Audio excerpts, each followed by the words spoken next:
Salut à tous, bienvenue sur ma chaîne pour cette première vidéo. Comme vous avez pu le lire dans le titre, on va installer Home Assistant sur un NAS QNAP en utilisant Virtualization Station. Soyez indulgents, c'est mon premier tuto vidéo. Je tenterai également dans les prochaines vidéos de vous partager des astuces sur Home Assistant ainsi que des tests de produits que j'utilise.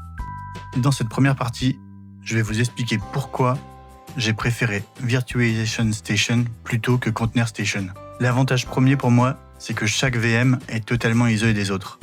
Si vous avez un souci avec votre VM Home Assistant, elle n'impactera pas les autres VM ni le NAS.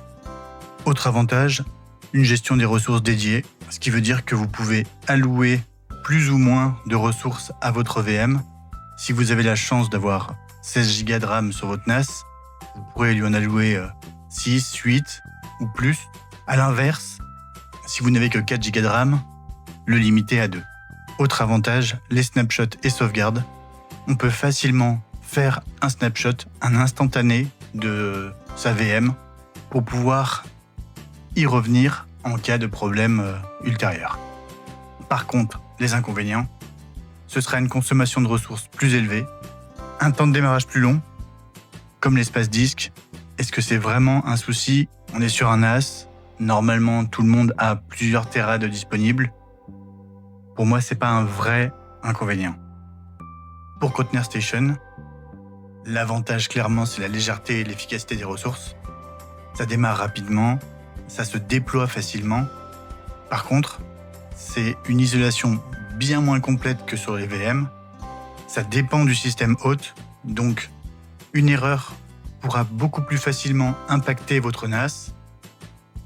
Un autre inconvénient, c'est que vous allez devoir utiliser d'autres conteneurs pour Home Assistant. Par exemple, si vous voulez utiliser MQTT, sur Virtualization Station, vous pourrez l'installer directement en module complémentaire. En conteneur, vous allez devoir créer un autre conteneur avec votre MQTT, avec votre Zigbee to MQTT. Tout conteneur, tout module complémentaire que vous pourriez installer devra être rajouté en tant que conteneur sur votre NAS. En partie 1.2, les prérequis et la préparation du NAS. On va vérifier la compatibilité de notre NAS, tout simplement en allant sur le site de QNAP. Je vous mettrai le lien en description. Vérifier si son NAS est compatible avec la virtualisation. La plupart des modèles récents le sont, surtout ceux équipés de processeurs Intel ou AMD. On vérifie que son firmware est à jour dans la dernière version. En cliquant sur mise à jour firmware, le firmware est à jour. On va maintenant passer à l'installation de Virtualization Station. L'App Center. Pour ma part, il est déjà installé. Sinon, vous tapez rechercher. Et là, vous aurez installé. Une fois installé, vous tomberez sur cette fenêtre. J'ai déjà une machine virtuelle en cours, mais je vais en recréer une pour la vidéo. Dans la partie 2, nous allons télécharger l'image de Home Assistant OS. Pour cela, on se rend sur le site de Home Assistant. Une fois dessus, on va dans Documentation, Installation. On descend jusqu'à Autre système. Et là, on télécharge le fichier .ova. On clique dessus, ça lance le téléchargement. Je vous mettrai bien sûr le lien en description pour arriver directement sur cette page. Il ne nous reste plus qu'à copier le fichier sur le NAS. Mon fichier se trouve ici. Au niveau de mon NAS, je vais le mettre dans le dossier public. Je suis sur Mac, mais c'est exactement la même chose sous Windows. Il suffit de déplacer son fichier dans un de ses partages réseau. Le fichier est désormais sur notre NAS. On va pouvoir passer à la partie 3. Mais avant de passer à la suite, ayant eu un problème avec la version 16.1, je vous montre comment télécharger une autre version. Donc, je vous mettrai le lien en description pour avoir accès à toutes les versions. On descend sur celle d'avant. Celle-là a très bien fonctionné pour moi. On descend jusqu'à A7 et là, on pourra télécharger la version de notre choix pour Home Assistant en version 16. Bien sûr, on choisit la version OVA. C'est le moment de créer notre machine virtuelle. Donc on va ouvrir Virtualization Station. On va cliquer sur la petite flèche à côté de créer une machine virtuelle. on va importer une machine virtuelle. Si vous n'avez pas fait le transfert vers le NAS, vous pouvez directement choisir l'emplacement de votre fichier sur l'ordinateur. Moi, je vais choisir appareil local. Je vais prendre mon dossier public, puis sélectionner le fichier. OK. Suivant, là, on peut renommer notre machine. Bien sélectionner l'endroit où vous souhaitez que votre VM soit. Je vais la mettre dans un dossier qui s'appelle conteneur pour ma part. Suivant, là, on ne touche à rien. Sauf si vous voulez modifier la mémoire. Je vais la passer à 4. Suivant, suivant, suivant. Là, bien penser à modifier le clavier en français. Et dans stratégie de démarrage, je vous conseille conserver l'état précédent. Si votre machine virtuelle était démarrée et que votre NAS devait s'arrêter inopinément, celle-ci redémarrerait toute seule. Suivant. Un petit résumé. Cochez la case démarrer automatiquement la VM. Créer. Là, il va commencer le transfert. Moins d'1 minute si le fichier est déjà sur le NAS. Dans le dossier machine virtuelle, maintenant, on voit que la machine que l'on vient de créer est en cours d'exécution.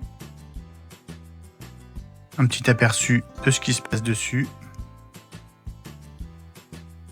Vous avez noté que j'avais 2 VM. Ma première, que j'ai utilisée pendant quelques mois, était pour faire énormément de tests. Et là, je repars sur une base saine pour avoir un Home Assistant propre et en profiter pour vous faire des tutos. On voit que le système est prêt. Maintenant, il va falloir utiliser le navigateur pour se connecter à Home Assistant. Notre adresse IP est notée ici. L'adresse en .78. Donc, on va se connecter dessus. Pour se connecter à Home Assistant, 2.8123. On voit que l'installation est en cours. L'installation est terminée. On peut cliquer sur Créer ma maison connectée. On entre un nom d'utilisateur et un mot de passe.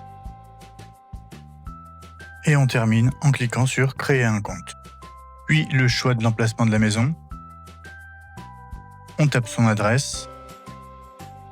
On clique sur la petite carte, on sélectionne son adresse, la carte s'actualise, suivant. Là, je vais être assez généreux, je vais tout cocher.